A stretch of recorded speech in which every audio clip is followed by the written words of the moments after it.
All right, we're go for launch. All right. Good evening and welcome to the September 28th, 2022 Henrietta Town Board meeting. I'd like to call the meeting to order. Please call the roll. Councilmember Safranek, Here. Councilmember Bolsner, Here. Councilmember Page, Here. Councilmember Belanca, Here. Supervisor Schultz. Here. We'll begin tonight with a silent prayer, followed by a pledge of allegiance to the flag.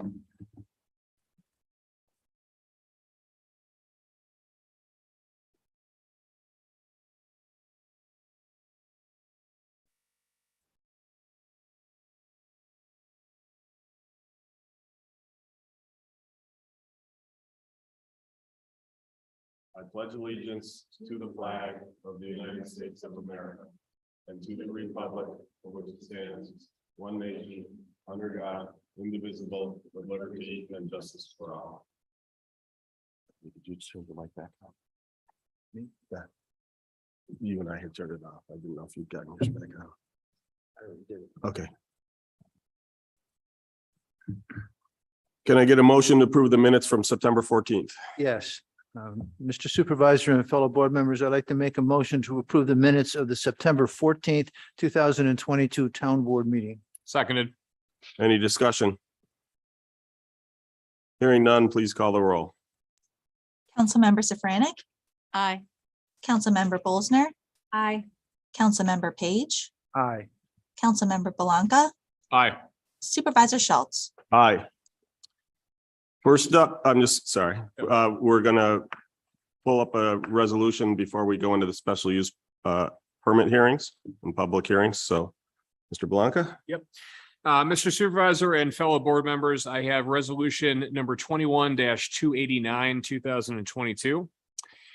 Whereas Nolan Carmen Quinn has achieved the rank of Eagle Scout in Boy Scout Troop 332, and whereas to achieve that rank, Nolan earned merit badges in 37 disciplines, earning him bronze, gold, and silver palm awards. And whereas during his time in Scouts, Nolan held the positions of Assistant Senior Patrol Leader and Senior Patrol Leader, and earned the National Camping Award for having camped over 50 nights with his troop, and top shot at the Massapequa Rifle Range, as well as climbing 9 mountains, rappelling off the Kodak building 3 times, and fundraising for 21 Stories for Scouts.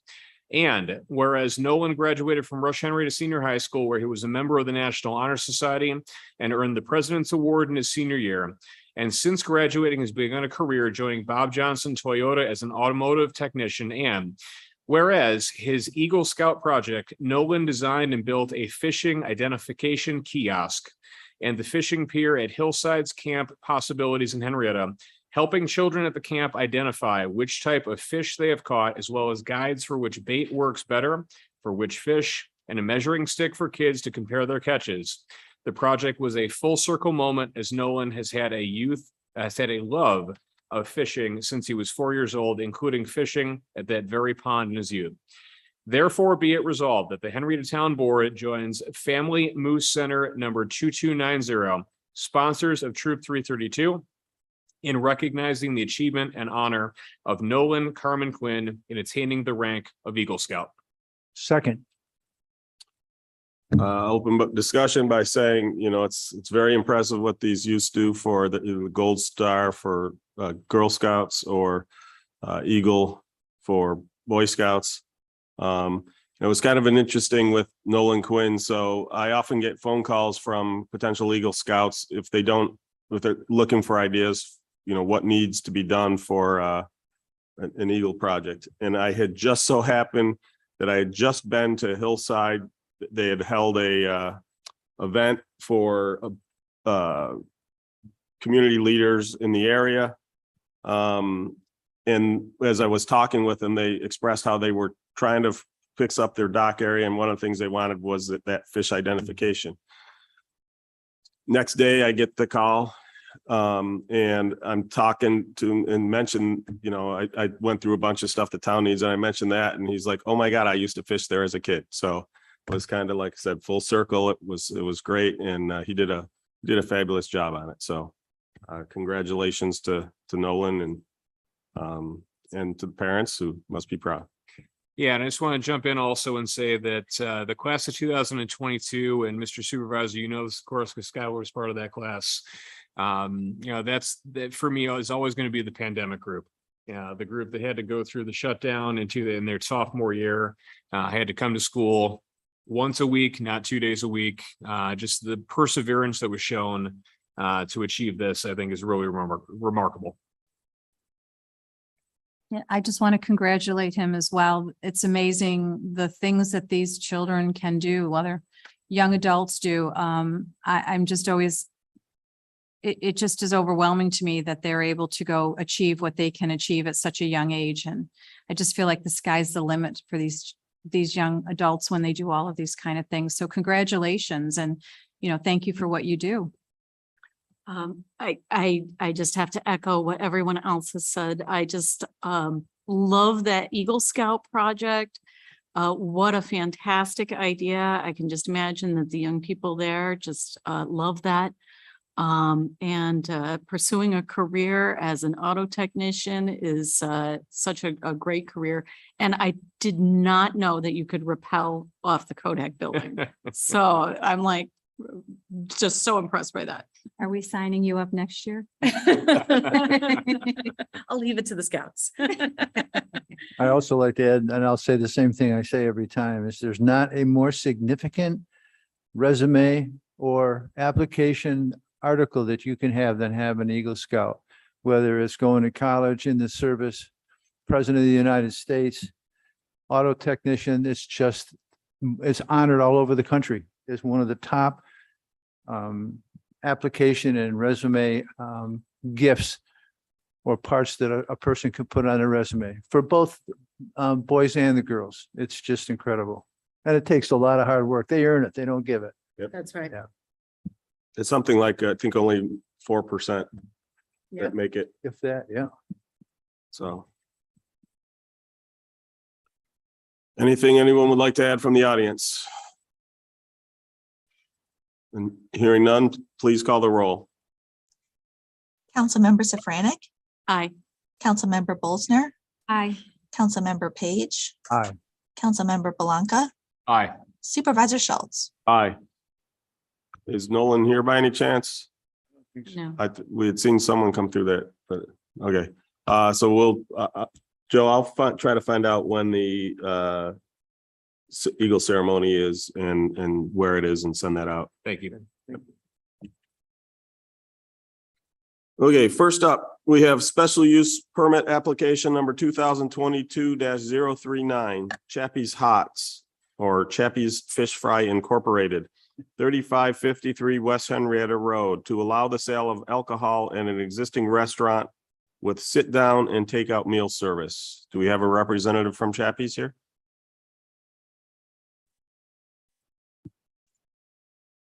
If you could just introduce yourself and your relationship to the applicant. My name is Robin Guerry. I'm the owner. All right. Would you tell us a little bit about what you're looking to do?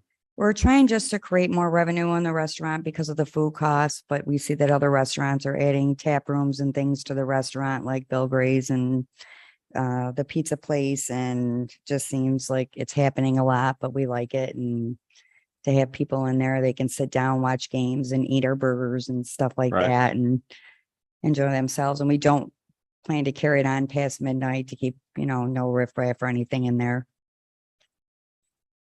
That's it. Sounds good. No, is it literally going to be a tap room, or are you talking bottles, cans, that? Bottles, cans, drafts, we're gonna keep some of the sit down tables and just put couple high top tables in there, a couple TVs, dartboards, and Gotcha. the small bar. So is it going to be just beer and wine? Beer, wine, there will be like little lights of liquor, but not like a full out big bar.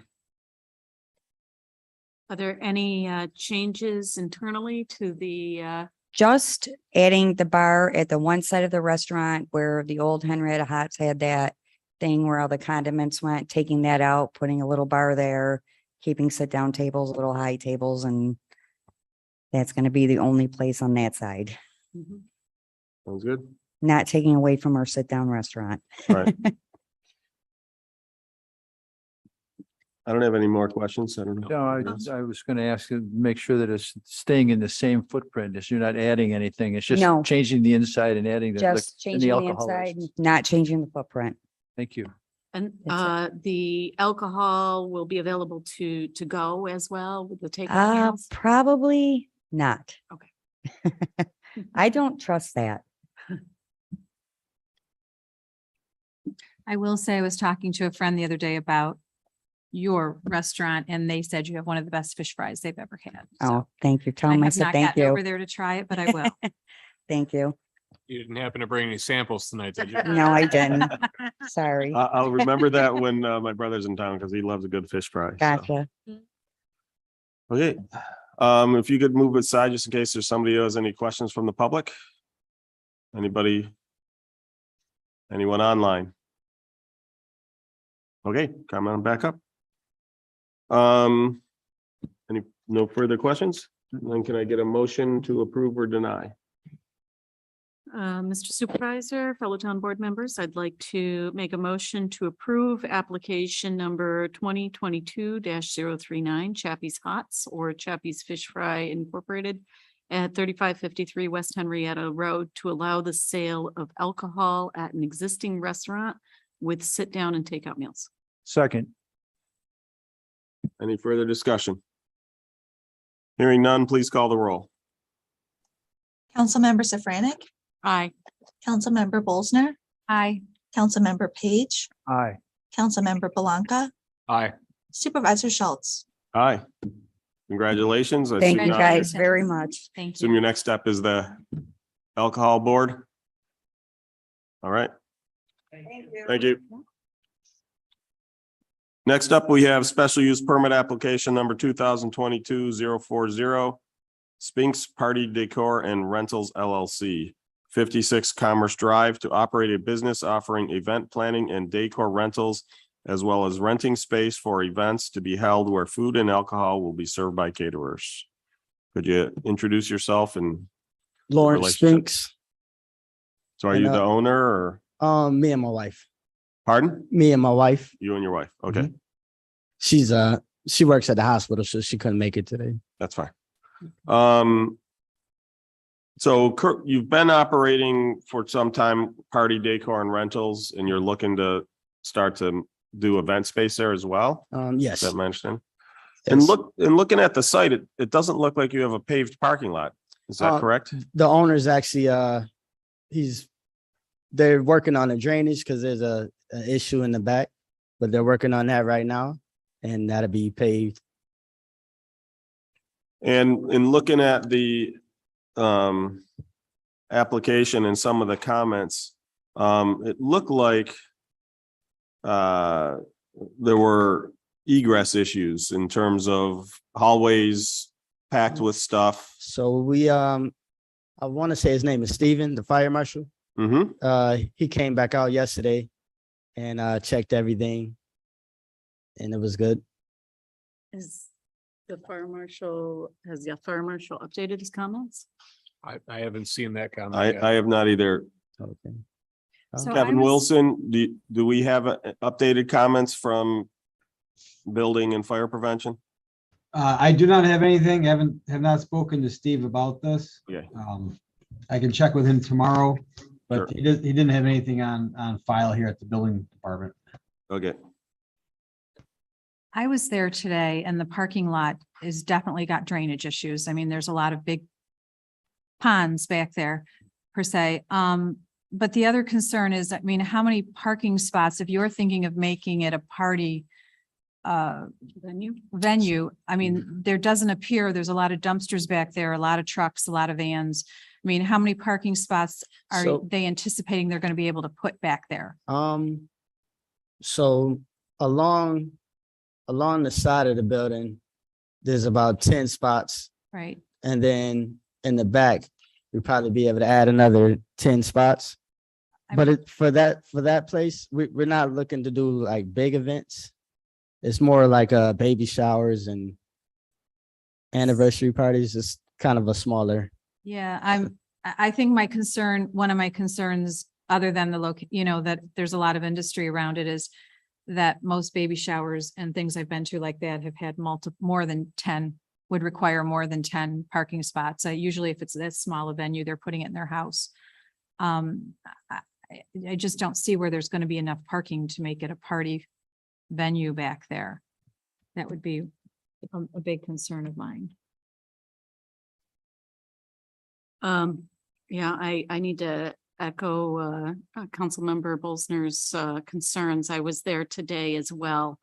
And there were actually egress issues, even from what I could see, with like dumpsters blocking some of the bigger exits and benches blocking some of the smaller exits. I mean, that's from the external. I don't really know what the space inside looks like. Because he came out maybe a week ago or so Right. and let us know exactly what needed to be Right. done. So those issues were addressed. Well, so again, obviously, we don't have his responses, so Okay. we're not going to be able to act on this tonight. A Okay. couple of things I see in the packet that I couldn't seem to find was a floor plan Right. of how which part of this building is going to be event space and which part of it is going to be your storage and other event planning and decor rentals. I mean, obviously, you've got to store that decor somewhere, right? So Yeah, we have a storage unit. So I'd like to see, something that shows, again, a floor plan with dimensions that just shows what kind of size, because that also then, depending on the amount of event space you're planning to have, Mhm. that will dictate by code how Okay. much parking space you're going to need. Okay. So, like I said, we're not going to be able to act on this at this time, because what we have right now, we have outstanding issues from both the building department and the fire marshal. So, So as far as I believe the landlord turned in a floor plan. You're saying you need something else? I don't see a floor plan. Alls I see is Inside. arguably a site plan, if you can call it that. Oh, okay. But it's basically a rectangle sketch of the building. It doesn't have any details about its interior or anything like that. So, How about what you, um, are you at the front of the building or the back of the building? We're at the front of the building. So you're your access door is the one that looks out onto the main road. Yes. so Okay. there's even two tenants in here. The landlord, he in the back, he owns a cleaning service. So the back half is his, and Sleep City rents out a space like a Yeah, storage. see, again, that's not on these plans either. Oh, okay. And then would there be a lighting issue as well? I mean, if they're looking at Sure. nighttime events, which is what the hours are, if the parking is going to be all the way in the back, then if the building's in the front. I didn't see any lighting. I don't know if I missed it going back there, but I think it would be pretty dark back there at night.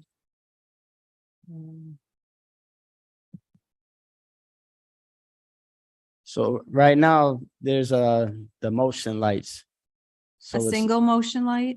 on the side, Mm-hmm.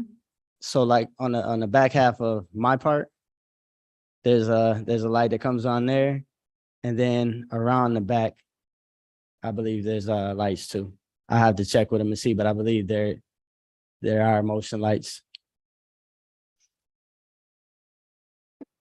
Mr. Spinks, because you're gonna have to come back, I want to go over a couple more issues so you don't waste your time coming back and then getting in. So one of the issues was that our code enforcement officer said that when you hold events or parties in your building, based on the floor plan that you submit, they may have to have a fire suppression system. That's something you'll have to discuss with him and or the fire marshal, okay? Okay. And the second thing that I had a question was, if I remember right, and it's getting harder every year, you were going to serve allow alcohol to be served during the parties? No, we don't provide alcohol, I know that, and but what about the people coming in for the party? Only if they, the caterer has to have, A daily license? yes. Yes. And you would check that before you would let them come in and have the party, right? Yes. Okay. They would have to, as I understand it, and I'm not an expert on the alcohol control laws, but I believe they would have to file an extension of premises to be able, for their license to be able to cover your location. Oh, okay. Does there need to be any certificate of occupancy or anything along those lines in order? Because at the moment, I think it's just being used as a storage unit type thing. Does there need to be something additional to that if there's going to be? Yeah, an so, event space? right, so according to Kevin Wilson's, it says, it's a change of occupancy. Yeah, And so, obtain the proper building and operate. correct, yeah, and so, Operating permits. yeah, so to get that, right, that the certificate of occupancy for that use. Okay. And what about, if the entrance is through the front of the building, that's not handicap accessible, there's steps up to that. So would they need to make, No. there are no steps up to it? There's no steps. Like my brother's in a wheelchair, so he can get right in the building. Okay. It looked like steps to me, but I didn't get out and walk So it. in the back going to the landlord's, like to his office, you gotta go downstairs. Okay. But in the front, it's just a ramp.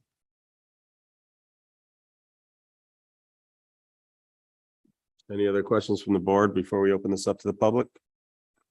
Okay, I'm again gonna ask you to move aside in case Okay. anyone wants to come up. Is there anyone from the public who would like to speak with regards to this application? Is there anybody online? Okay, since you can come back up to the podium.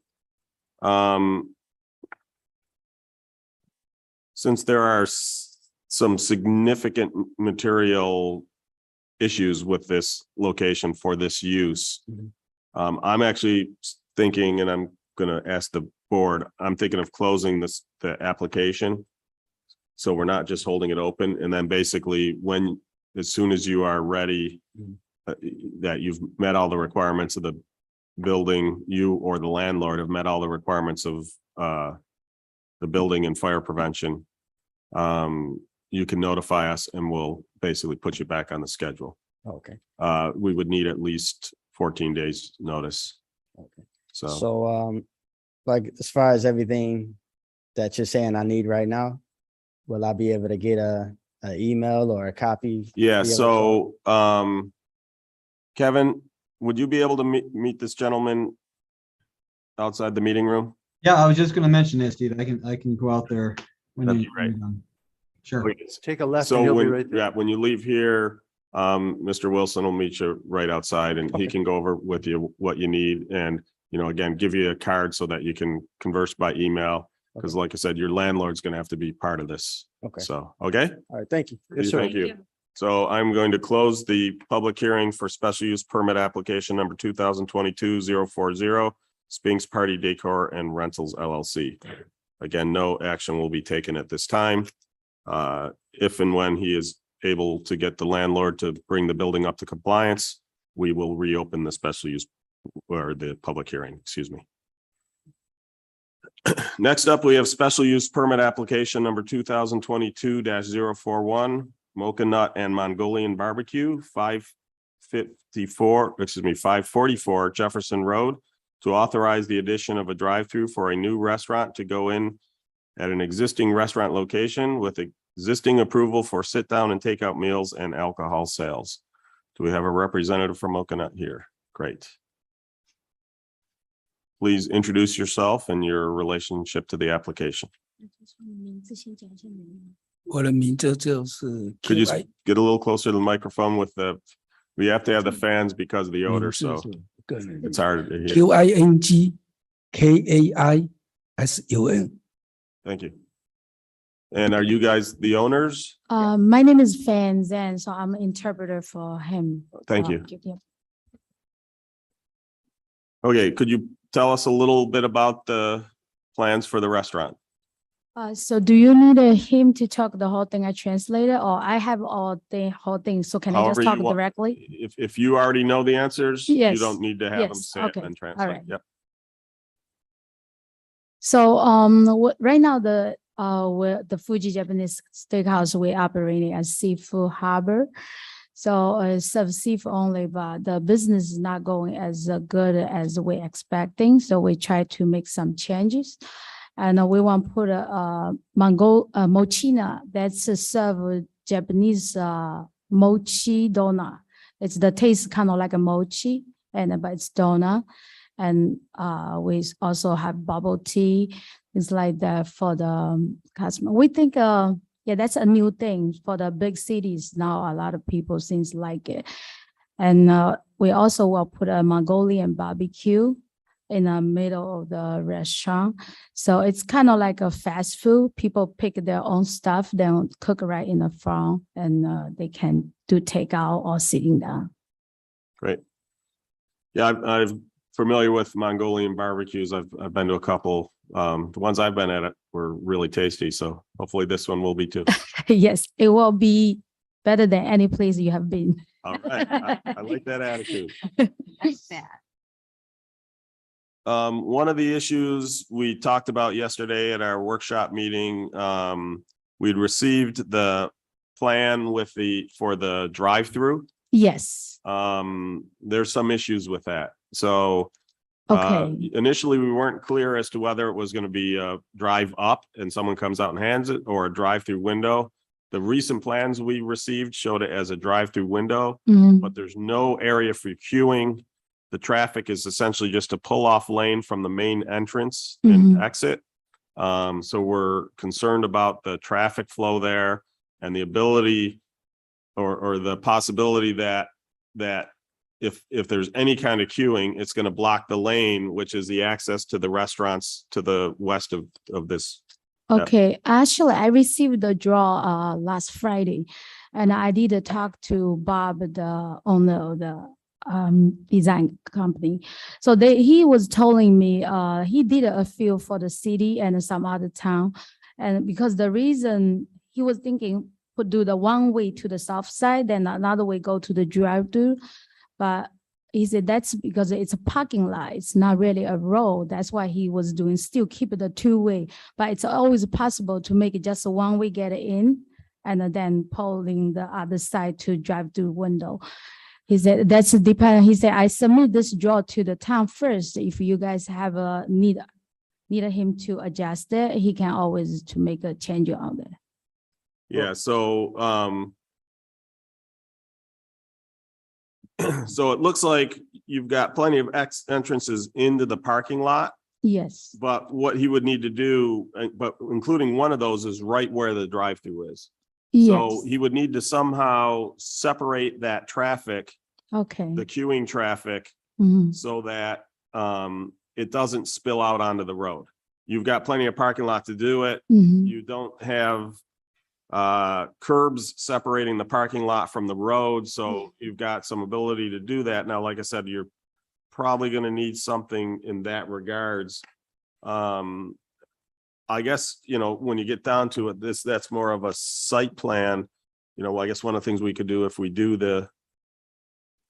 do the drive-through portion conditioned upon,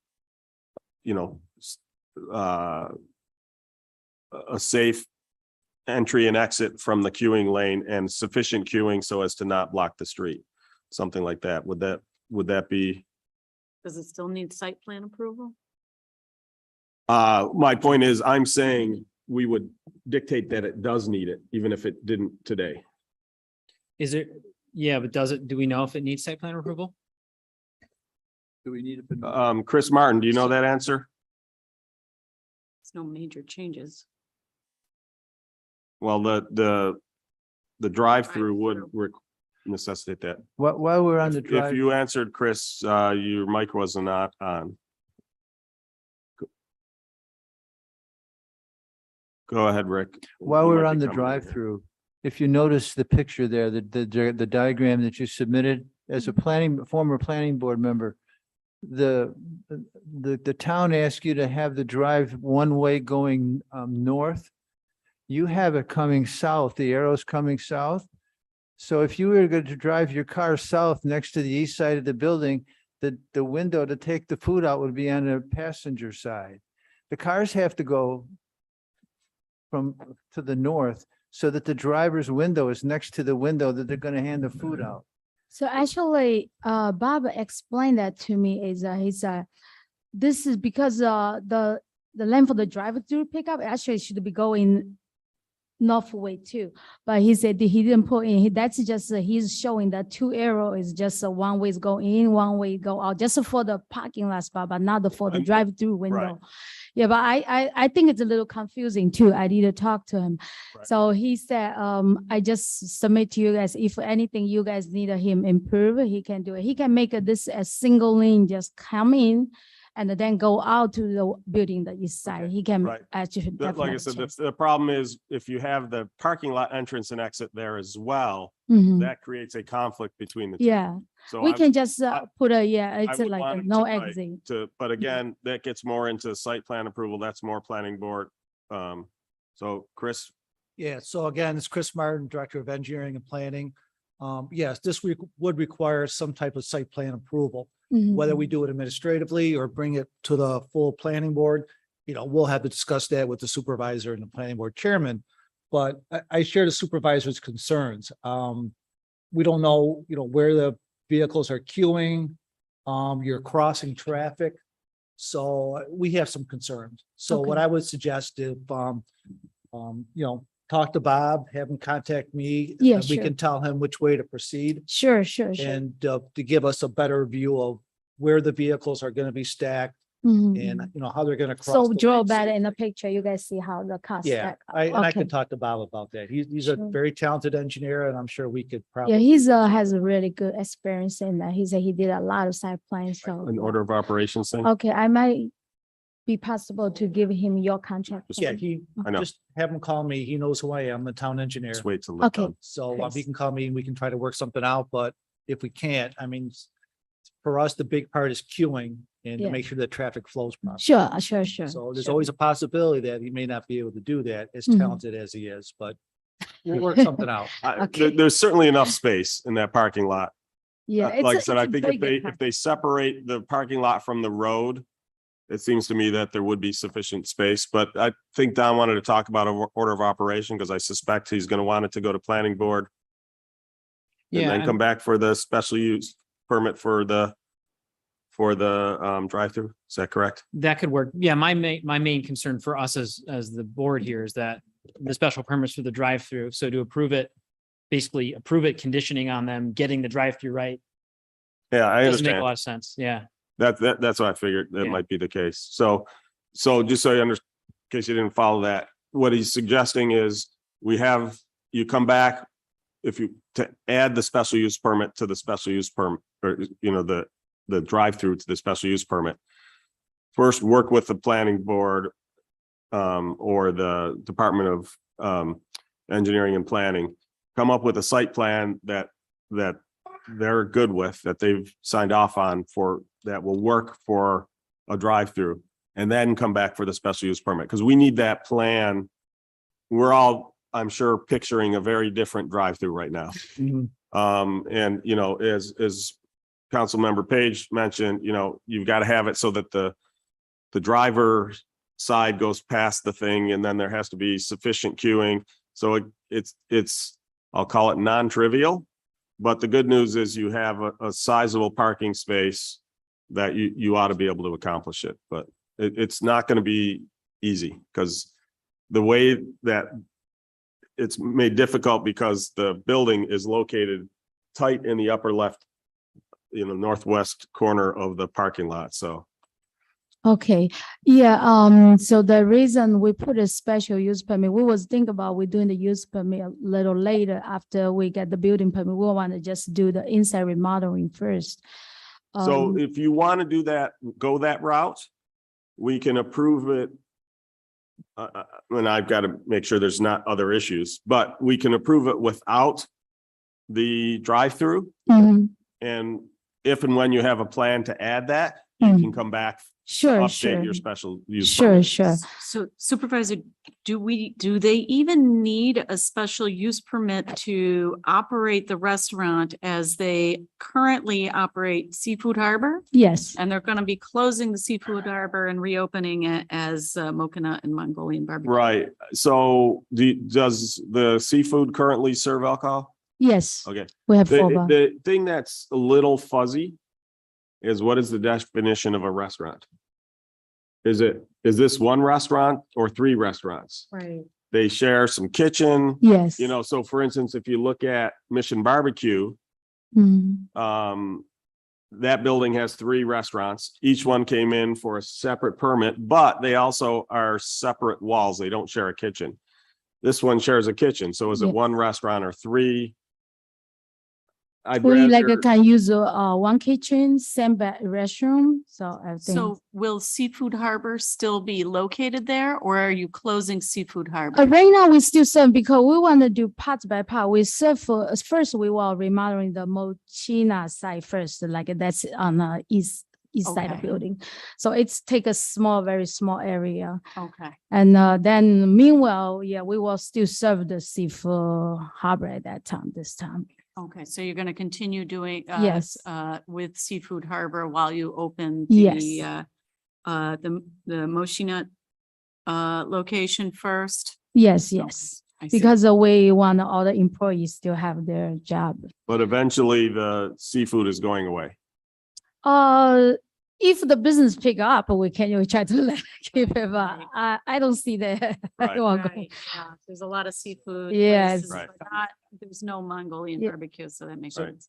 So if they are gonna operate 2 for now, at least, it probably definitely doesn't hurt just to give them the, That's what The that's what extra. I'm thinking, because like I said, them for now, at least, we avoid having to make a legal determination as to Yeah. what is that definition. Because I wouldn't have a problem approving this as multiple restaurants operating in one building. and if we do make that approval, then that's the position this parcel will be in. Just so you know, board, we did update the restaurant special permit law half a year ago or so, and we did provide in there that if a new restaurant comes into the space of a pre-existing restaurant that was already approved with the special permit for sit-down alcohol drive-through, then the new restaurant would get the benefit of those previously approved operational subtypes. What I don't know is whether this original special use permit was the new style or the old style. Yeah. So this would, How long has it been there? Yeah. how long have you been operating? Since 2018. So it would have been the old style. Right. I still think there's an argument, but because there's even 2 restaurants, because we have the Right. 2 restaurants issue, if we want to permit them to do the 2 restaurants, it probably makes sense to Do it approve under the new, yep. the restaurant with sit down and take out meal and alcohol services Right, for now, Okay. and But not the drive-through. then deal with the drive-through after the planning board has had a chance to correct. deal with that. Is it 2 restaurants or just 2 different menus? Well, that's, again, I mean, They is join. I don't know. That's I call it a philosophical question. Walkway opening. So there is an opening between the 2. I would expect. Yeah, it is separate all common open. Yeah, there's kitchen. all open And area. they're There owned are by the same separate person. entrances. There is a little bit of a connection between the 2, but they are kind of separated. Oh, you'll So sit if you look depending at- on what you order? Yep. So over here is the bubble tea area. And the Mokinut over here is Uh, the Mongolian barbecue and the bar. So, but they share the kitchen, as you can see, and they share the restroom. So I'm not sure. Have you guys familiar with Sakura Home in Brighton? So that's his I'm not. another restaurant. And that restaurants do just the same thing like the one we try to do right now. Use the same kitchen and the same restaurant, but they in the front is the Japanese restaurant with the hibachi and sushi, and in the back is a Chinese dining area. gotcha. Yeah, they have 2 entrance, and but they 2 share a sign kitchen, of so the that's 2 like different it's- kind yep. of. Sorry, I didn't mean to talk over. No, you. it's fine. So, yeah, so they share a kitchen, which is kind of, like I said, that's very different than what we're seeing at Mission Barbecue, that location, as well as what they're talking about going into the old pizzeria Uno's. Again, same thing. They're going to subdivide, but it'll be separate walls in between. So the seating that you have, so basically they go in, you go in and get what you want, and the seating is just basically then you take what you bought. You don't have like waitresses that are gonna come to your table, do you, in the seating? Or You is it talk more- about the mochina or the Mongolian barbecue? Well, the Mongolian, Mongolian barbecue, no server. no servers. And what Yes. about at the other place? Are there gonna be servers? 'Cause you show- You you're talk showing- about mochina? Yeah, you're showing. Mochina is no server either. So, right, so basically it's like we go in, we get our food. Yes. Kind of like what you would do at and I'm not trying to put you in with McDonald's. I'm just trying to say you go in, you get your food, and then you go sit down where you choose to Yes. sit. Yes, Okay, kind of like I that. understand you're not equivalent to that. I just. Yes. That concept of sitting. Yeah, not a full service. No. Is there any outdoor seating? No. And in the beginning, we wasn't think about the drive-through, and I think it kind of is fast food service as maybe drive-through will help a lot of business. That's why we was thinking about put a drive-through. Yeah, and like I said, I don't have an objection to the drive-through concept, Mhm. just the site. Just how they plan set up, is- Yeah, yes. it's Understand? it's gonna take some work, but it's doable. It's just gonna take some work. Sure. So, There's no issue with the takeout portion. It's just the drive-through. right. Okay. So do we want to move forward then? Do you want to put the wording out there? Yeah, I'll put forth the motion, but do we want to move forward that we'll approve everything but the drive-through right now? Yes, And that will then- be fine with us. I'll talk about the rest later. Okay. Okay, if you could step aside just in case anybody wants to come up and offer any feedback. Is there anything from the public? Should probably ask that first since it doesn't seem to be much, but the instant I don't have the people move aside, someone will come up, right? Anybody online? Okay, then hearing none, I'm going to close the special use, the public hearing for special use permit application number 2022-041, Mochi Nut and Mongolian Barbecue. Okay, so let me just take a second to work on the wording.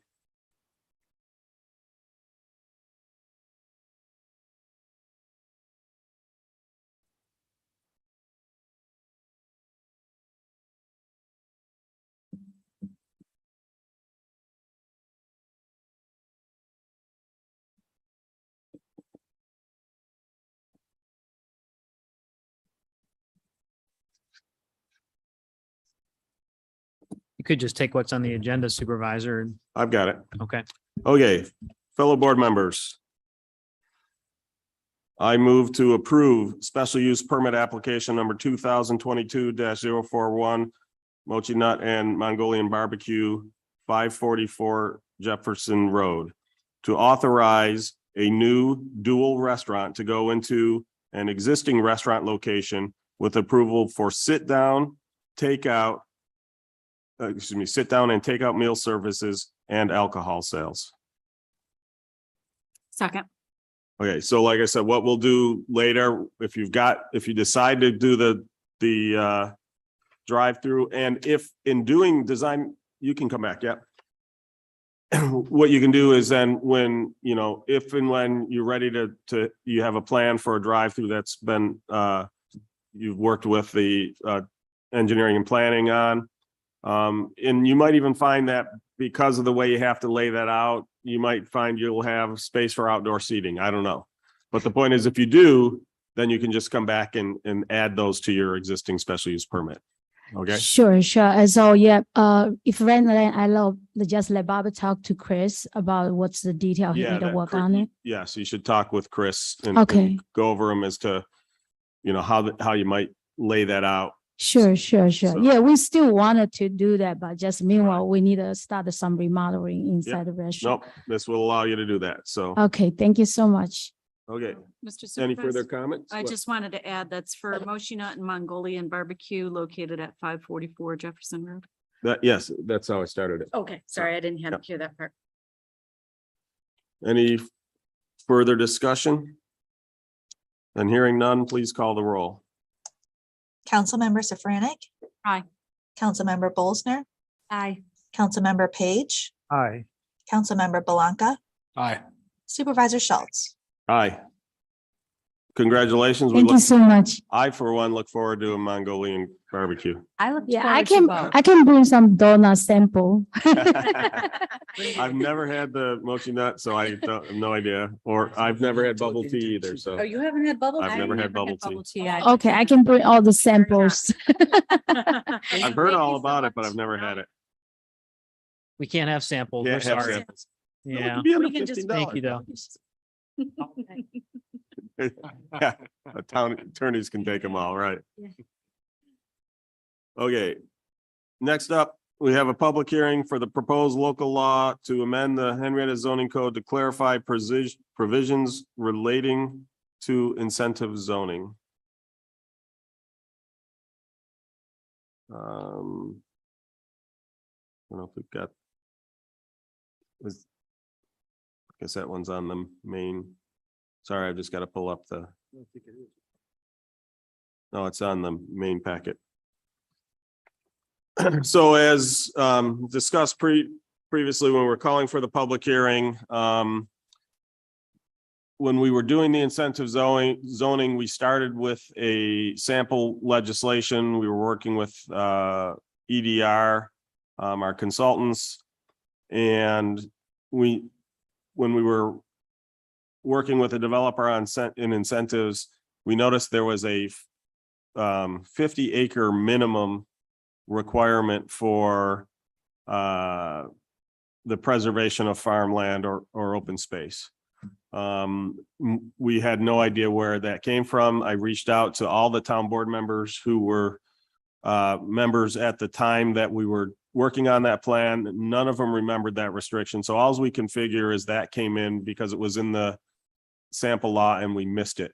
Now, it turns out that the first one we did was over 50 acres.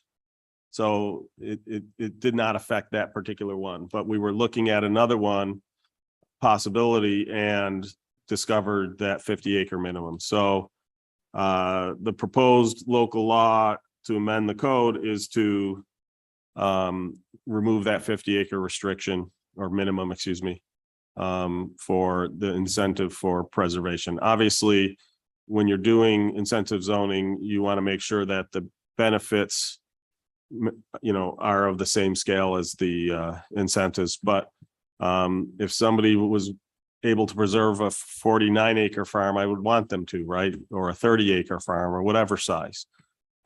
So that's why we're getting rid of that minimum. And then the second thing was when we were discussing it for the historic properties, we were interested in that preservation of historic properties as an incentive or as a community benefit in any of the zones, not just the historic property zones. What's interesting is in the historic property zone, arguably the property is already preserved, or else it wouldn't be a historic property. Now it could be a candidate for a historic property, but in other words, if it's on our registry, it's already been preserved. So only a couple of those original 5 board members remember that part of the discussion. However, members of our historic site committee absolutely remember us talking about that. And like I said, I remember it very vividly because when we were talking about the rural residential district, we talked about and used as an example, well, if there's a historic barn and they could preserve that historic barn, maybe for use as a clubhouse or as a rental office or something like that. And in fact, one of the apartment complexes is doing exactly that. There was a historic house on the property, and they are preserving the historic property and they're using it as their rental office. So interestingly enough, in the section on conservation clusters, one of the benefits is for preservation of historic property. So it did make it into some of the code, but all we wanted to do is for all of the other incentive zones, say that the community benefits as described in the historic preservation also apply to that incentive zone. So those are the two changes we're looking to make.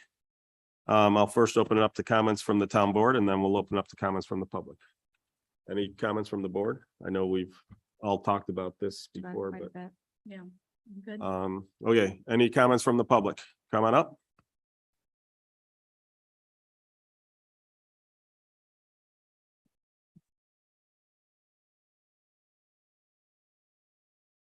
Good evening, Mr. Supervisor and members of the town board. My name is Gary Goodrich. I chair the Henrietta Historic Site Committee, as you all know. The preservation of historic buildings is a one-way street. There's no chance to save an historic site once it's gone. There are currently 99 designated historic sites within the town of Henrietta. The reuse, rehabilitation, and improvements of historic sites are challenging and potentially expensive endeavor. These additional amendments to the incentive zoning section of the town code will help further clarify and protect our currently designated historic sites. Therefore, the committee is in favor of the proposed amendments to this local incentive zoning law as it pertains to the designated historic sites of Henrietta. Thank you very much. Thank you. Any other public comments? Anything online? And hearing none, I am going to close the public hearing for the proposed local law to amend the Henrietta zoning code to clarify provisions related to incentive zoning. Next up, we have a continuation of the public hearing for the proposed local law to amend the Henrietta zoning code with respect to special use permits, including application filing. So there really is not much discussion about the one section that the title was special use permit uses, that we wanted to give it a more descriptive title. There was discussion about the time, and we had a discussion at yesterday's workshop meeting to try to hammer out, based off of the feedback from the last public hearing, what we were going to look to put forth. Because it's a substantial change, we will not be ruling on it tonight. You won't even see a resolution available, and or the local law hasn't been updated. But anybody who's here to talk about that will still have the opportunity, or they can wait till next meeting, because the public hearing will be held open till then. But the way it's worded, we wanted to reword it. Is whenever a special use permit is required by this chapter, the applicant shall proceed in accordance herewith. Application for a special use permit shall be made in writing and filed with the Department of Building and Fire Prevention on the relevant town application forms. The application must include plans and specifications as detailed in the town's application forms, and or information as may otherwise be required by the town, including as per the Director of Building and Fire Prevention, the Director of Engineering and Planning, and or their designee. Application shall be posted on the town's website for public review at least 10 calendar days prior to the day of the public hearing to be had on such application. So the way it currently is written, it's 30 days from receipt of the application. There's never been a process by which we get an application, we immediately say it's available. Under state law, it's required that it be advertised 5 days in advance. We're not changing that rule. So we're not going to have to go to newspapers prior to that. Part of that is because some of the newspapers have weird publishing cycles. The one we're doing today, or currently, it's daily, but if that newspaper goes out of business, for one instance, there was one that you could only submit on Thursdays. But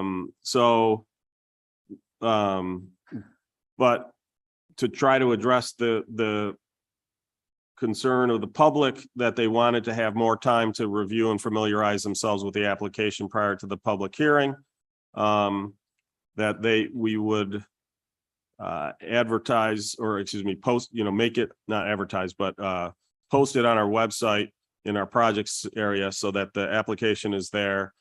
People can read it, familiarize it. That has to be at least 10 days prior. In normal practice, it'll be 12 days prior, because they typically post them on a Thursday. And then following Wednesday is not the following Wednesday, but 2 weeks Wednesday is the town board meeting. However, sometimes due to holidays and or conflicts, the meetings are moved forward or backwards a day. And or if, it's for instance, if that Thursday happens to be the final or the tax deadline, the town clerks aren't going to be able to get to it that day. So we didn't want them to be locked in. We wanted to give them a day or two cushion. But again, in most cases, it's going to be 12 or 13 days in advance, but the requirement will be 10. We think that's a good compromise. It basically, it's a clean process. The advertising requirement matches all the other special use permit, but it does give public notice and of access to the application again for more time, so that the public has time to review it and familiarize them with it. For anybody who's not aware, we have a e-notify list. You can sign up for it. So when a new application is put up, you would get an e-notify telling you it's there. So you wouldn't have to sit there and check the website every day to see if a new application has been posted. There was some discussion at the previous meeting about, that we are writing laws that will carry forward, and that's true. But, if the concern is that you have bad actors up here on the board, I'll point out that those bad actors could change the law. They can never go less than what New York state law requires, but they could eliminate any early disclosure if they so desired. The best protection against bad boards happens every other year at election time. If you have people who are bad actors, vote them out, or preferably don't vote them in the first place. As people are aware, that this administration, all three boards that has served, we have been very much about transparency, openness, gathering public input. We believe this is a good compromise and achieves that. It will allow us to have that early public hearing prior to the decision date. If it's a complicated application, and we want to gather that input as we've done a number of times, while still, even for that first public hearing, still giving the public 10 full days to familiarize themselves with the application. So I should say 10 days or more. So with that said, I'll open it up to first public or comments from the board and then comments from the public. I don't know if anybody has anything to add. And just to clarify, Supervisor, the public hearing that was advertised for today is for the previous proposal, which is no longer going to be moved forward by the board. The The current board one is is going to re-advertise for a new public hearing to consider the updated proposal you just described, that which hasn't actually been put out there formally, correct? You tell me what the procedure is. I thought if you just modified the law, you held the public hearing open, but if you're supposed to close this one and open a new one, then we will close this one and open a new I think I think you could do it either way. But in any event, you're going to have a public hearing at the next meeting We are Yes. going to have a public hearing at for the the next meeting revisions, for the version that I just read. correct? That is correct. Oh, yeah. I would say to be safe, re-advertise it. That's my Oh, advice. we are definitely going to re-advertise, whether I close and reopen or call it a new public hearing. That's up to you. Or it's up to us, but I'm willing to go with your opinion on this because I don't know. I think if you're re-advertising it, you might as well close it and reopen it. Okay. Okay, so we will be, when we're done with the discussion today, we'll be closing the public hearing because it's technically for the law as previously written, and we'll be advertising for a new public hearing for the new local. Can I interject a second and just ask a question about that? When we called for this public hearing, we had an associated resolution with that. We don't have a resolution prepared for the proposed new local law? Would we need one? Or should we just leave this one open? We That's what- should not need a resolution for this decision where we won't be making. No, a no, not decision the today. decision. Normally, if you think about it, like I would. we have suggest- a call, we have a resolution that calls for a public hearing and makes note of that it has to be advertised Right. and that the local law is going to be available as of such and such date. Okay, yep, so we Right. need a resolution to call for a public hearing. Or we can just leave this one open. Right. Either way, we need to provide that updated law. Correct. So I will commit, we'll have the updated law available at the town clerk's office by Friday. I think you've largely already written it, right? I've just have to fold it into that form. Yeah, I think the forms, I think it's. I only There. saw it in an email. I didn't see it in a Word document, Gotcha. so. But the point is, it's written, it just has to be inserted into the local law. I think that form. might already be done too. It should be, I think Okay. it might be ready to go. So, but I'll just say that it will be ready as of Friday, September 30th, or available at the clerk's office as of Friday, September 30th. If it's ready before then, great. But otherwise, again, I'm gonna then we'll re-advertise. But we will leave this public hearing open. That way we don't have to create a resolution on the fly to call for a public hearing. Okay. Especially since the other half of the law remains unchanged. Okay. Now we've gotten through the procedural discussion. Anybody from the public wish to comment? Come on up.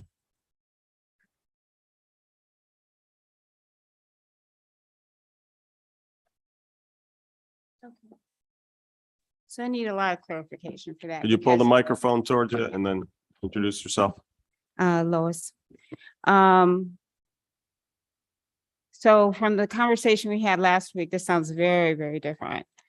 So we're gonna only have the 10-day prior, nothing more than the 10-day. We're not gonna wait the 30 days before we close. Is that eliminated from the So- proposal? It's 10 days relative. It has to be made available to the public 10 days before.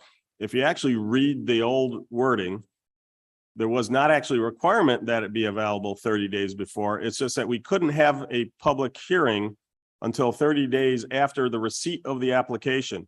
The application Okay. didn't actually have to be made available until 5 days before the meeting. Okay, yeah. So this expands that amount of time.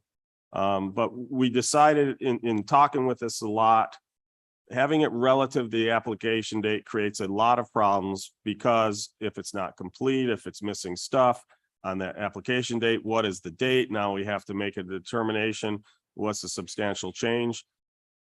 If we're advertising that, putting that application out, that advertising date is a solid, clear date. There's no argument about it. This is what we've argued or advertised. This is what is going to be presented at the hearing. So that's in those discussions. And again, that discussion also happened. We had talked about at the last hearing, a bunch of different possible alternatives. And decided that this one made the most sense to not introduce a bunch of potential catches or snags from a procedural standpoint, while still providing the additional time for the public to familiarize them, that, as we heard from a number of people in the public, that was a desire. You heard from a number of people that had the desire for what? More time to More time. familiarize themselves with the application. Okay. Well, actually, that's a yes and no, because if you come in and you see what the application is, that gave me the full 30 days or 20 days, depending on what time I get in here to look at those applications. So technically you didn't, if you're diligent enough to come in and look. So, But what if it's not, for instance, complete? What if they're missing a piece of packet when you're in here? well, one of the things that was mentioned last time was that you didn't think that any other areas did have this 30-day law. And so I did do some research. Pittsford has it. Brighton has a 29-day, Fairport has a 30-day. So to say that there's no other areas that have 30 days is not accurate. I also looked at the New Do you York. have those actual laws? Did you share those? That Brighton, I cannot because he called me. I couldn't find it on here, but he called me just a few hours ago to tell me it was 29 days. But I do have the Fairport is here. Okay, And can the you, Decor is here. I'd like to see what the laws actually say Okay, before we say that they're equivalent. okay. You want me to hand it to you now or? Or you can email it to me. Again, we're not going to decide on this now, but if you could email me, I'd happily take a look at that. Okay, and I looked at the New York state law and they don't have anything in particular about once the application is in, but it's still the same 62 days plus the 62 days. So that's 124 days before a decision needs to be made. So I'm not really sure why. I mean, last time it was 12 days. Now it's down to 10 days. So It was, just to be clear, okay. last time it was 12 days from the application date. This is, it has to be up and online a full 10 days before. Again, 10 it's gonna generally be 12 to 13 days in advance, but the legal requirement we're putting on it was 10 days. Yeah, but that's 10 days to the hearing, right? Prior to the hearing, yes. Prior to the hearing. So that doesn't, it really limits from 30 days to 10 days. That's how it's going to be Whatever. written, right? So, I don't necessarily agree with your assessment of it, but continue. what do you mean? I'm trying to understand what you're saying, right? You're going from, The 30 days before was, and again, that Was is still what it was present. written. That is still present. When someone submits an application, yes, okay? And you look at our calendar and all of our stuff and it's published and it's adopted each year. It's 33 days from the submission of that application until their hearing, until the meeting date at which a decision can be made. So it's still, that decision is still 33 days away. Okay? in the new proposal as well? It's not in the code. And again, in the current proposal, it doesn't address that because that's contained in our procedure stuff, which we update every single year. In fact, one of the things in the old code, it listed a whole bunch of things that had to be in there, many of which made no sense depending on the type of special use permit it was. And so, but arguably, if we ever issued a special use permit and it didn't have all that stuff, even if it didn't need it, somebody could then try to file an Article 78 and said, well, you didn't follow it. So again, those types of things really shouldn't be fully detailed in the code. What it should say is that the code, and that's the way it's written, the code has to follow our procedures. Mhm. And those procedures, again, are adopted at our organizational meeting every year. And if there is a significant change to them, we advertise for them and talk about them then and there. Okay, so I am misunderstanding. So we are keeping the full 30 days from the time the application is There submitted. is not a requirement that there cannot, right now, there is a prohibition on a public hearing prior to the 30 days in the current code. We're getting rid of that prohibition. You are. However, it is still 30 days before a decision is made on a special use permit. In fact, again, it's 33 days from the date of application to the date where a decision can be made. Okay, so you are keeping that so that you can't close it prior to the 30 days, correct? That's in the case of a seeker review, is that correct? No, seeker is separate Well, process. can I just jump in real quick? Sure. So just to be clear, right now, that's the code says 30 days in application. A public hearing can't be had on an application. And I'm not reading the code right now, but my understanding is until 30 days has passed since the application was filed. I think the board's concern with that is that the public doesn't necessarily know when an application is filed. And I think you're saying, well, you could come in here and check every so often and find out if an application was filed. Theoretically, you could do that. What the board, I think, is proposing is that proposing to consider at the next public hearing is that instead of a 5-day limit between advertising and public hearing, which is what state law says. You're going to get an advertisement out 5 days before the hearing. That the board will the town will have to post the application on its website 10 days before the public hearing. That's, I believe, what's going to be the Correct. current proposal in the new local law. Instead of the 30 days from when the application is filed. And I think part of the reason for that is because there's no public notification of when an application is filed, but there is a public notification of when it does become public when we post it on the website. So there's that. As far as 30 days, I think what the supervisor may be saying, correct me if I'm wrong. Well, Is before you go into that part, the other concern about the public hearing is that, again, on a number of these more complex issues, we like to have a public hearing at the meeting prior to the decision date so that we can start to gather information and understand what some of the concerns, especially with these ones that impact the neighborhood, so that we can get from the neighborhood what those concerns are. Now, could we do it as a public information meeting? Sure. But again, I'd rather do it as a public hearing. There are procedures that follow that go with that. There are legal requirements. There are, if there is a full seeker review, especially if it's a coordinated review, having those public hearings plays an important part of that seeker review. So again, the issue we've had with that clause as it's currently written is that we cannot have a public hearing prior to that decision date that's at least 30 days away. The second thing, again, you then open your door for procedural challenges. If you then start to get into this legal argument as to when was the application received? Do we then get into, is it stamped if it's received? What if they had one small piece missing, right? Just so we're clear, under the new proposal, there is not a need to wait for 30 Nothing days, is, but you nothing is, could if you wanted to. say that again? Under the new proposal, there's no longer a need to wait 30 days, but you could if you wanted to. If you No, thought, again, from the day our application is due, the way that we set up at all of the organizational meetings. saying in accordance with the town calendar of In submissions. accordance with the town calendar for submissions, when we publish the meeting calendars for the town board and the planning board, and that there is a submission deadline for something to be on that agenda for a decision. And that is for town board meetings, it's 33 days in advance. Now, it can be a slightly less again, if we switch to a Tuesday meeting because something's going on Wednesdays, right? It'll be 32 days because we just keep the submission on a Friday.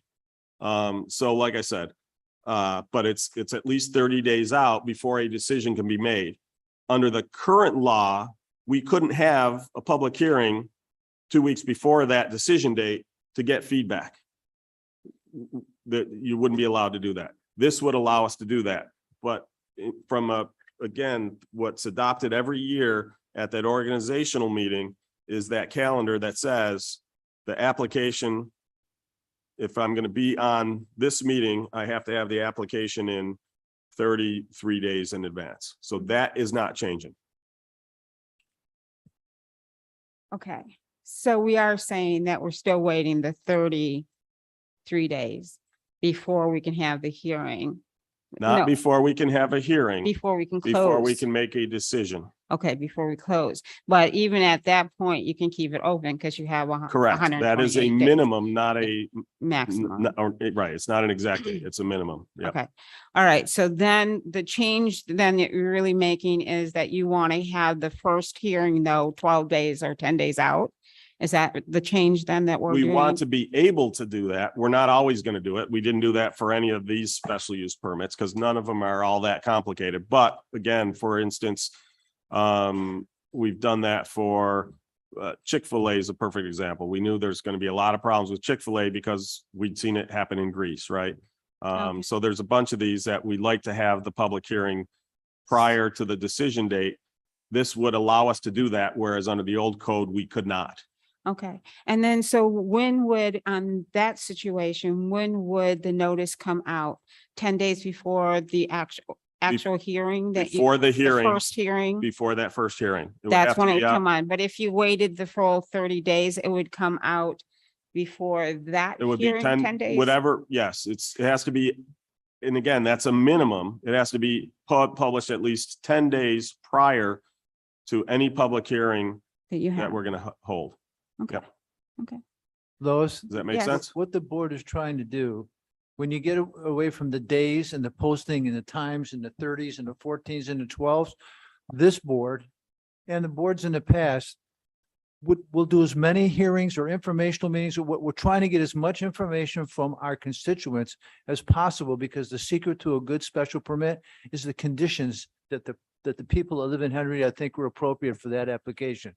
So that's really what the intent of what we're doing, is to try to get as much information. Right. And the more involved the special permit, the more hearings, and we've demonstrated that in the past. The simpler ones, like the ones we did tonight, when somebody wants to change the food they're serving inside their restaurant, is much different than, some of the major ones. So we're just trying to have the ability to get as much information from the people that elected us before we make any conditions or approvals that might not fit what they feel is appropriate for where they live. Yeah, and I agree with that, actually. So I just want to make sure that I have the right amount of time to be able to, get the information, digest the information, come in with knowledgeable. So, yeah, I'm okay with that. Thank you. Okay, thank you. I would still, if you have those laws, if you could share them, just email them to me. I would appreciate that. Thank you. Coming up.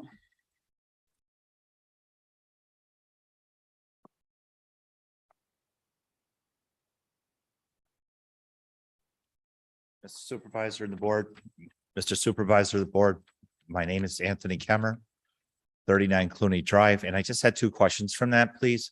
Would there be a link online to for who's going to post the application? Will the town have to post it up 10 days in advance, or will there be a link where the constituent can post the permit from the?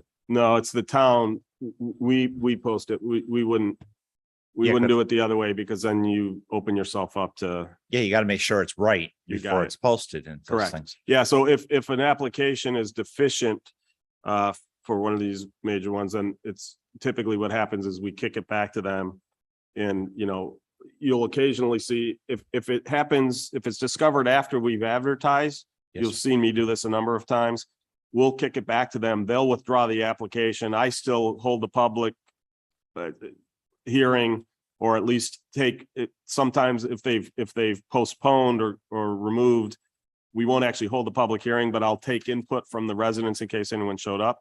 That happens a number of times. If it's discovered that it's deficient prior to that advertising, it gets pulled off the agenda and it never even appears anywhere. So I brought that up as a self-service possibility where there would be a link where you could post the application for review and then or submit it online.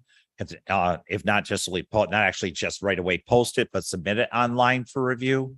And then it'll be reviewed. And then if it's, you'll be notified if it's either rejected or posted. Yeah, so we do allow, I'm fairly certain we allow electronic submissions of applications, but again, it's essentially via email, not posting online. And it typically doesn't go up online until we've had a chance to review it and make sure it's complete. Thank you. Second question is, you said something about, you can get an email, a notification of the special permits. How do you qualify? How do you sign up for those email things again? So if you go on to the henrietta.org website. Yeah. At the top, there's a how do I? Yeah. Click that, it'll say subscribe for notifications.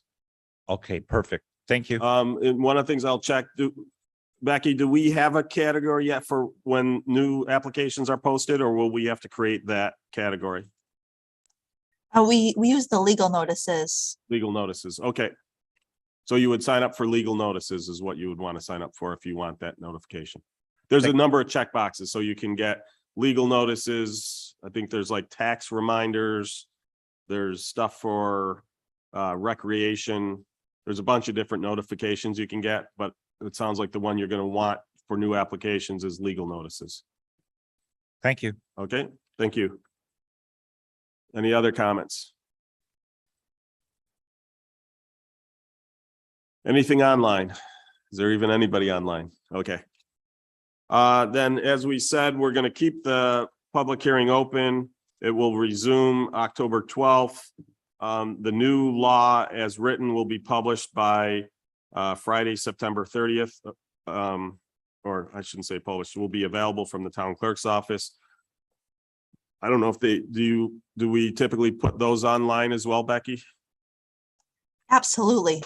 Yep. So they will be available online as well. So They, for those, you can find them through the legal notices on the website. There's a spot you can view them there, and with the legal notice, it follows that. So it's right on that page for anybody who may be looking for it. and since it's tax, well, actually, it's almost over, right? Tax collection for school. I was gonna say, Almost anybody who's listening, you have until Monday, October 3rd to get your school Right. tax payment in without interest. so I basically just bring that up because right now you're better off asking me if you're having trouble finding it, and I'll point you to where you need to go on the website because the clerks are probably a little busy. Okay, that concludes our public hearings and special use permits. Can I get my second resolution? Absolutely. Mr. Supervisor, I'd like to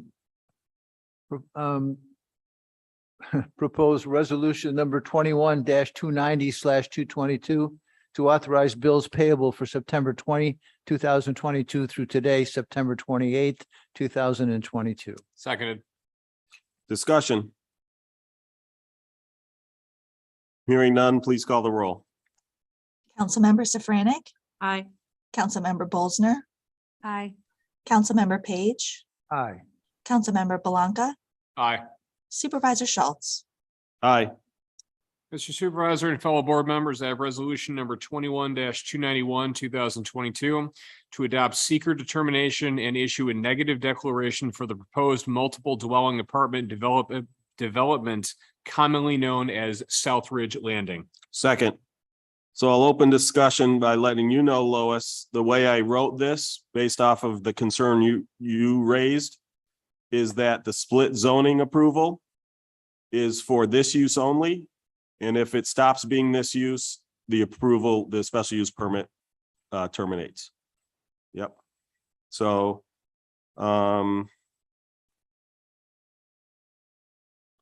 The perfect example of information from the public. right. So trying to think what else. There, we placed a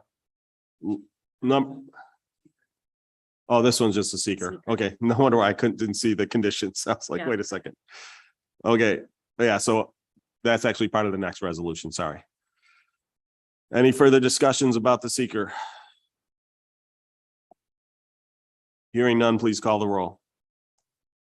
Councilmember Safranik, Aye. Councilmember Bolsner, Aye. Councilmember Page, Aye. Councilmember Belanca, Aye. Supervisor Schultz. Aye. Fellow board members, I have resolution 21-292, 2022 to approve the special use permit numbers 2022-008 and 011 for Southridge Landing. Seconded. So as I mentioned, we have some conditions. The split zone designation is subject to, again, it's for this use only, a multiple dwelling apartment building. So someone else could come in and operate an apartment. But it's for no other use. And it shall automatically terminate should the use be converted to another use other than a multifamily apartment building, including if should the apartment building be destroyed and construction to rebuild does not begin within 1 year of its destruction. So if there's a, God forbid, a fire and it's left to sit there and rot, the permit will expire. And then the other thing we addressed, one of the B2 commercial zones has has restrictions on it, one of which makes sense to apply, one which does not. One of the requirements in that specific zone, it's referred to as the East Henrietta Castle Calkins to Castle B2 commercial zone. There's a requirement that all buildings must have site plans approved by the Henrietta Planning Board prior to any building permits being issued. It doesn't really affect this one, since as an apartment building needs a site plan anyways, but we're extending that to the entire parcel. So any changes to the building will require full planning board. It means they cannot do it administratively. The second prohibition was against parking lots in the rear of buildings. That's only going to apply to the portion covered by that specific zone. The reason that's there, it's actually not for this area where there's no houses behind it, but that zone continues up the roads and there's houses behind those buildings. So they didn't want cars coming into the back of the building and their headlights shining. We've got the 100 to 150 foot buffer separating this from the other homes. And again, you also get in this argument is what is the back of the apartment building? It didn't make sense to extend that. They're not actually building within the area that's encompassed by this zone. So we just figured just leave it for that area of the zone regardless, and leave it at that. So, and then for the conditions for the apartment itself, the one that we often include, that it obtains all approvals required of the planning board. The project may not have an exit out to Calkins Road, gated or ungated, unless by connection to an existing driveway of a neighboring commercial property. So that's to protect against it coming out and disrupting, being that disruptive location we talked about. The project must provide for a fire lane and access road that completely loops around the apartment building and must keep that road clear of obstruction, including snow and ice. So that addresses the concern of the fire marshal and the fire chief, that, if an ambulance came in and a ladder truck set up behind it, put its stabilizers down, raise the bucket up to get to the fire, that ambulance would be trapped. This loop road now allows them to continue all the way around the building and back out. The project must provide a sidewalk connecting the building to the East Henrietta Road sidewalks and or future sidewalks on Calkins Road. So that's, I don't know that one was actually raised by the public. It was addressed by the building department. And when we discussed it, we were also talking about, again, part of the reason for this location was its access to public transportation, which is all off the sidewalk. So we felt we didn't want people from a safety standpoint walking in the access road to the project. The project must orient the apartment building as presented at the September 14th, 2022 public hearing, so as to keep the windows and balconies of the apartment away from the adjacent single-family residences. That's something that this board learned with a project that was actually approved just prior to me taking office. It was over off near Castle Road. The building was parallel to people's backyards and all the balconies overlooked their backyards. And there was a lot of people upset about that. So we've been paying attention to that ever since. And we try to turn the apartment building so that, essentially the stairwell end is facing the backyards and the balconies are looking in a different direction or away from those, as far away from people's backyards as possible. The project must provide a berm and or other landscaping features as approved by the planning board so as to provide for additional buffering to the adjacent single family residences. So again, obviously people living next door have concerns about, all this additional space. They'd like to have some buffer to screen those properties. The project must reduce the amount of stormwater runoff reaching the neighboring residential properties, especially those along Thompson Road, and must maintain any stormwater management facilities required as part of the site plan. So as part of that management, they're actually going to have to not only catch the water as it comes off, essentially down the hill towards Thompson Road and steer it into the stormwater management system. The stormwater management system is going to have to be designed as such so that it actually reduces the amount the rate at which the water leaves that stormwater management system and goes into the creek so as to improve the drainage all along that whole area. This is something we do standard for pretty much every new development. They're actually required to have less runoff from the site than before the development goes in. And the way they do that is what's called a detention pond. So it's a pond that has enough capacity that when it rains, it fills up and it's draining at a slower rate. Obviously, if you have, you know, a hurricane parked off the shore and it's dumping heavy rains for hours on end, days on end, it'll eventually, you know, hit its maximum and then flow off at the old rate. But it's basically, it's a way in for pretty much everything than maybe a 50-year, 100-year flood. It will help reduce the downstream stormwater effect.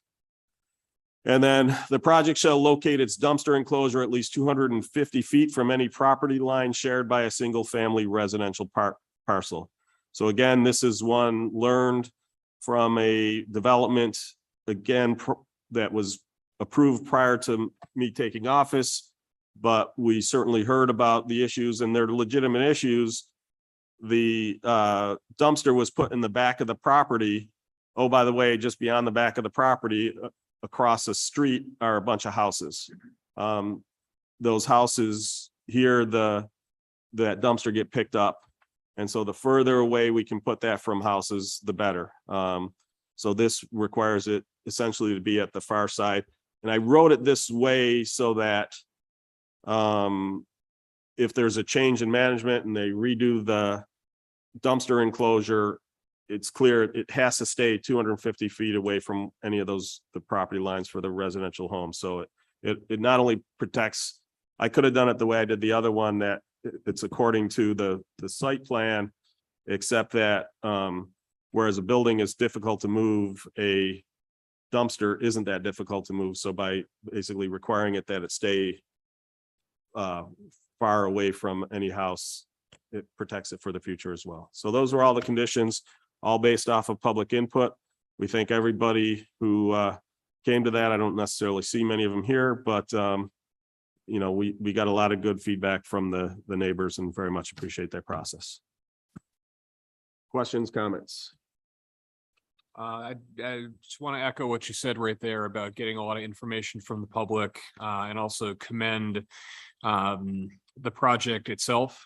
They've been in a number of times. We've made them make a number of changes. They've complied with that. And I think this is it's going to fit a need in town that we have right now for affordable housing. It's fantastic. Agreed. Any comments from the public? Coming up?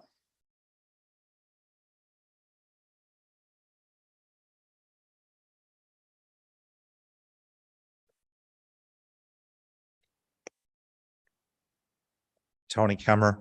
The only question I hear from that is with the skyrocketing costs, is there, and all of, not just related to this project, but all developments at this time, if they are, do they include repercussions or responsibility to the developers that just pull out and don't finish the project, so we aren't left with more empty buildings? Yeah, so what we do with that is they're required to put down a letter of credit that as they get to each phase, that either allows, it has to be enough money to either allow us to complete the project, someone come in and complete the project, including potentially the town, if it's like good paving the road, that type of stuff, or it's enough money to reverse what was put in. Depending on where you are at the stage early on, it's to reverse it and revert back to its original. Once you get past, you know, there's obviously once the building is in, then it's to complete it. Thank you. Yep.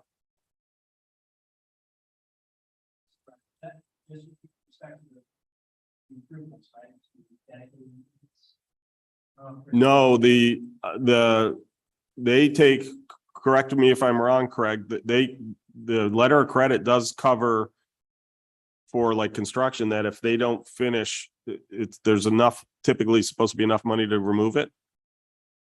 Coming up and answer that.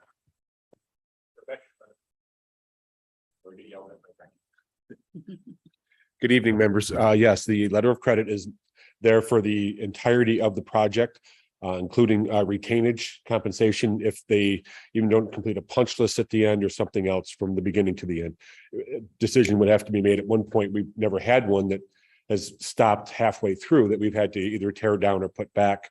There are a couple that we've had to take the letter of credit at the end to just complete, which is more or less just paperwork, record drawings, stuff, something along those lines have been the only items that we've actually had to go after for the most part.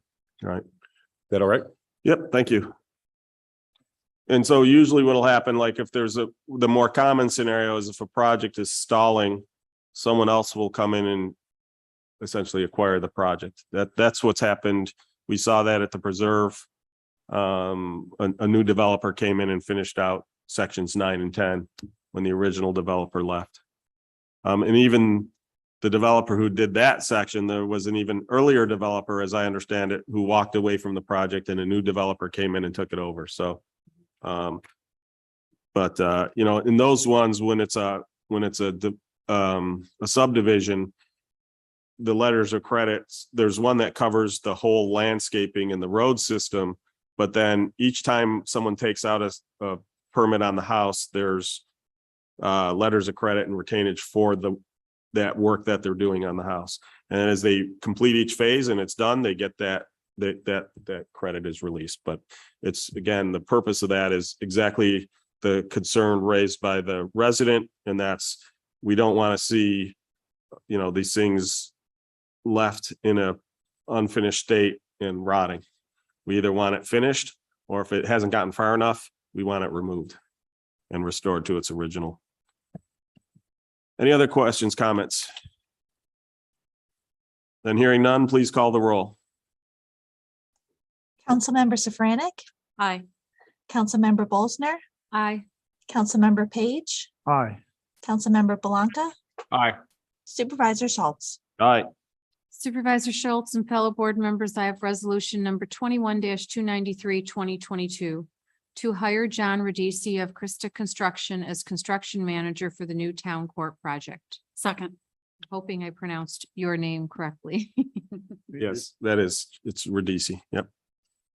So again, John has a lot of familiarity with the town. And with the personnel within the town. I know I personally have worked very well with John. He's got that good balance of super nice and polite, but being dogged in making sure things get done. And so when we've had problems with contractors, he's stayed on them and made sure that the stuff gets done and gets done up to the specifications as put out in the bid documents. So again, very, very comfortable working with John, and from a professional services. I think we'd be nuts not to use his services for this project. Any other comments? Anything from the public? Hearing none, please call the roll. Councilmember Safranek, Aye. Councilmember Bolsner, Aye. Councilmember Page, Aye. Councilmember Blanca, Aye. Supervisor Schultz. Aye. Mr. Supervisor, fellow town board members, I have resolution 21-294, 2022 to authorize the supervisor to execute the addendum to letter of services dated June 21st, 2017 with Bernard P. Donegan Incorporated. Second. So BPD is the company that did the bonding for the library. As part of the Securities Exchange Commission's requirements, they have to report periodically as to whether there's been any material event changes in the credit worthiness of the town, as well as other, again, SEC and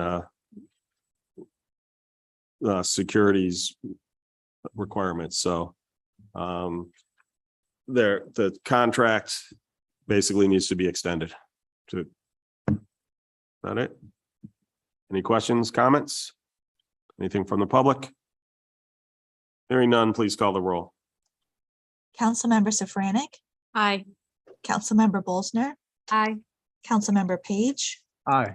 Councilmember Belanca, Aye. Supervisor Schultz. Aye.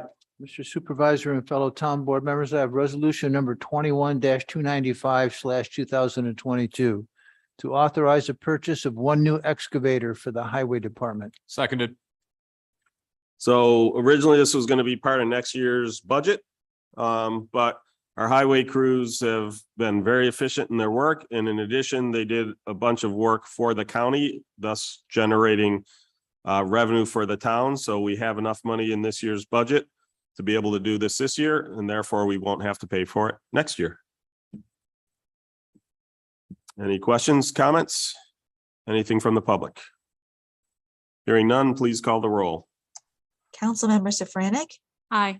Councilmember Bolsner, Aye. Councilmember Page, Aye. Councilmember Belanca, Aye. Supervisor Schultz. Aye.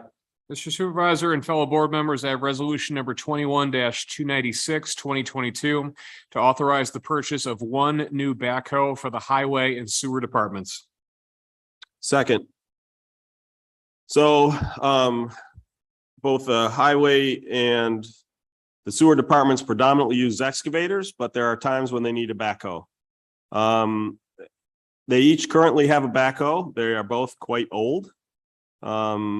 And they realized rather than each buying a replacement, since they don't use them every day, they realized they could save the town money by essentially splitting the cost between the two departments. So they will share the backhoe. They each have their excavators that they use predominantly, but when they need a backhoe, the backhoe will be available to either the highway or the sewer department. So again, it's a great solution by our DPW and highway folks to come up with ways to save taxpayer dollars. Any comments? Anything from the public? Hearing none, please call the roll. Councilmember Safranik, Aye. Councilmember Bolsner, Aye. Councilmember Page, Aye. Councilmember Belanca, Aye. Supervisor Schultz. Aye. Fellow board members, I have resolution 21-297, 2022. Whereas the Henrietta Public Library Friends and Foundation Incorporated has donated $950 to the Henrietta Public Library for the Diwali celebration, children's fall winter special events, and teen fall winter special events. And whereas a check in the amount of $950 was received by the library director. Therefore, be it resolved that the Henrietta Town Board acknowledges this donation and thanks Henrietta Public Library Friends and Foundation Incorporated for their generosity. Seconded. Obviously, we very much appreciate all that the friends of the library do and the monies they raise to put on programming to, acquire additional materials to equip the children's library. They do so much. Great group. The Diwali celebration at the library every year is a great event that just really brings together so many segments of our community. It's just a real beautiful event. Any other comments? Anything from the public? Hearing none, please call the roll. Councilmember Safranik, Aye. Councilmember Bolsner, Aye. Councilmember Page, Aye. Councilmember Belanca, Aye. Supervisor Schultz. Aye. Supervisor Schultz and fellow board members, I have resolution number 21-298, 2022 to declare items surplus materials from the recreation and IT departments. Second. Any discussion? Any comments from the public? Hearing none, please call the roll. Councilmember Safranik, Aye. Councilmember Bolsner, Aye. Councilmember Page, Aye. Councilmember Belanca, Aye. Supervisor Schultz. Aye. Mr. Supervisor, fellow town board members, I have resolution 21-299, 2022 to authorize the placement of delinquent sewer bills as revised on the 2023 combined town and county tax rolls. Second. So anyone paying attention to past agendas, you'll know we had already done this.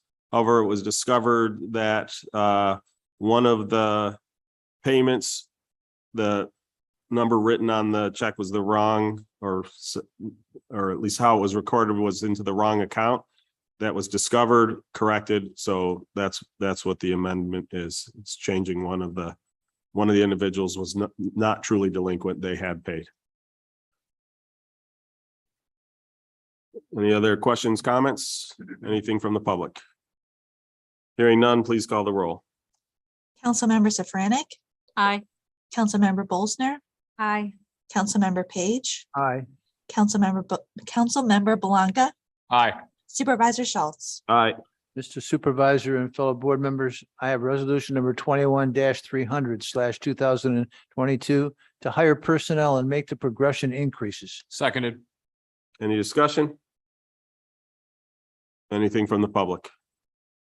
Hearing none, please call the roll. Councilmember Safranik, Aye. Councilmember Bolsner, Aye. Councilmember Page, Aye. Councilmember Blanca, Aye. Supervisor Schultz. Aye. Mr. Supervisor and fellow board members, I have resolution number 21-301/2022 to issue a negative declaration and adopt local law number 16 of 2022 to clarify provisions relating to incentive zoning. Second. So obviously we've already had some discussion on this. Is there any further comment or anything additional from the public? Then hearing none, please call the roll. Councilmember Safranik, Aye. Councilmember Bolsner, Aye. Councilmember Page, Aye. Councilmember Blanca, Aye. Supervisor Schultz. Aye. That concludes our resolutions. Do we have any additional discussion items or comments from the public? Come on up.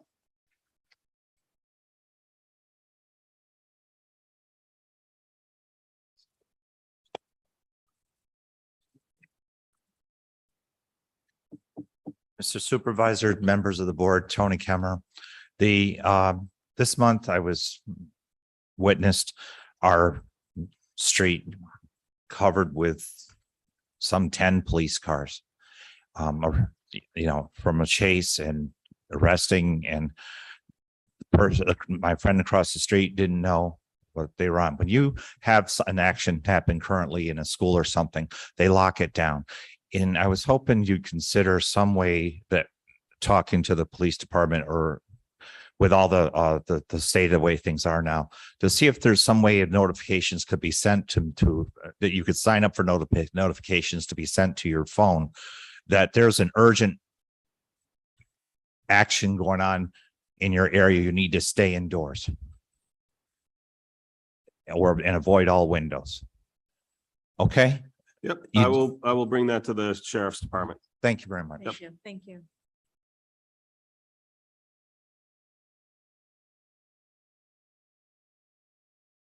Any other comments? Anything? Oh, please wait till you're at the microphone.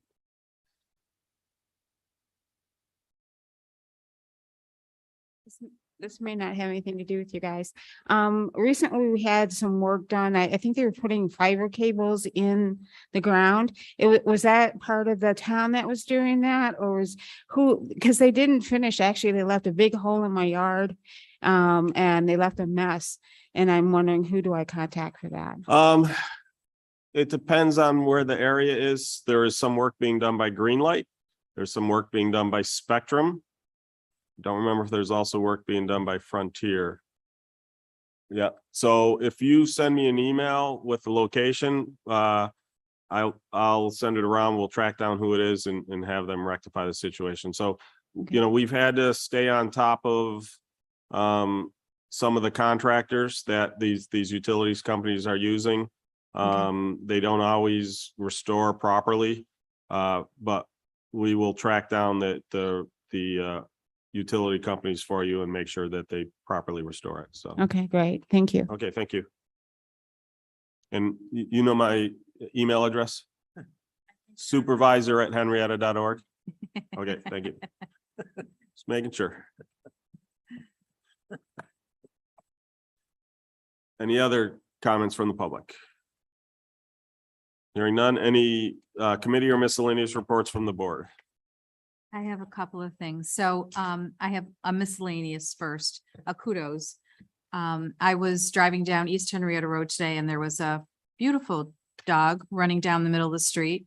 And so a bunch of cars pulled over and I was able to get the dog and I called into the town and they put me through to Joe in dispatch, who told me they would either come get it or I could bring it in. I brought it in. He had the dog warden, Michelle, there. She came and got the dog.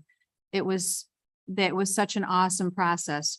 She came and got the dog. She assured me she would let me know what happened to the dog. They found the owner because the town, I don't know if people realize this because I didn't. The town has a thing where they can check the chip. So they were able to check the chip, track down. The dog is actually a, golly, Emotional support dog? it's a dog going through Victory Service Dogs. It's in training to be with a veteran. The veteran was actually out of the house and a senior in his house let the dog out by mistake and couldn't go retrieve the dog. So my kudos is to Michelle, to Joe, the dispatch, to everybody that was just involved with taking care of this dog and making sure that the dog was okay. And it was just such an easy process. And I don't know if people realize that they can do that. You know, that there's a chip that Michelle has something to read the chip. And it just was great. And I want to thank Michelle. I want to thank Joe for telling me what to do. And I'm just so grateful that the dog is back with the owner. So I think people should get their accolades as they deserve. And it was just by 2 o'clock, the dog they had found and the dog was back home. Much to my chagrin, it was a beautiful dog. I was loving the dog. It was so sweet. So library, I'll do my library report. The Henrietta Public Library is having a fall book sale Thursday, October 6th and 7th.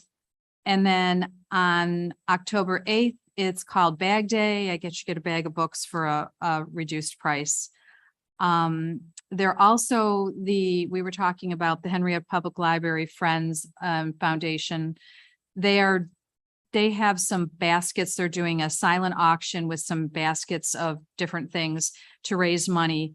And you can find the baskets if you go into the library. They're in the showcase. I went in today to look at them just so I kind of had an idea what was going on with them. And you can go in the library and you can bid on them.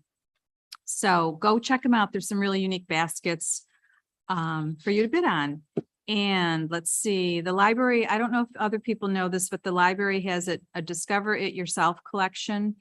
And it's a DIY collection. It's full of unique items that you can borrow for free with your library card. They include a Nintendo Switch, an air fryer, a pasta maker, a telescope, a Blu-ray player, and more. So if you're looking, they've got over 151 items there to go check out. And one last thing, there is now a tool shed library. I don't know if you're aware of this, but it's located at the Southeast Area Coalition. It has a tool shed library where you can borrow power tools for only $25 a year. And they have a catalog full of the tools. So if you've got some projects, you don't want to buy the tool, go borrow it. So I think that's a great thing as well. It's located at 1255 University Avenue. Thank you. Other. Yes, I have 3. I attended the fire commissioners meeting at Station 4 and was made aware of an issue at a local movie theater that I reported to the town to address. I attended the Rush Henrietta School Board meeting, met the new interim superintendent, and they actually had their accountant review beginning as their budget prep going on. And I attended the Monroe County Sheriff's Office open house last Saturday.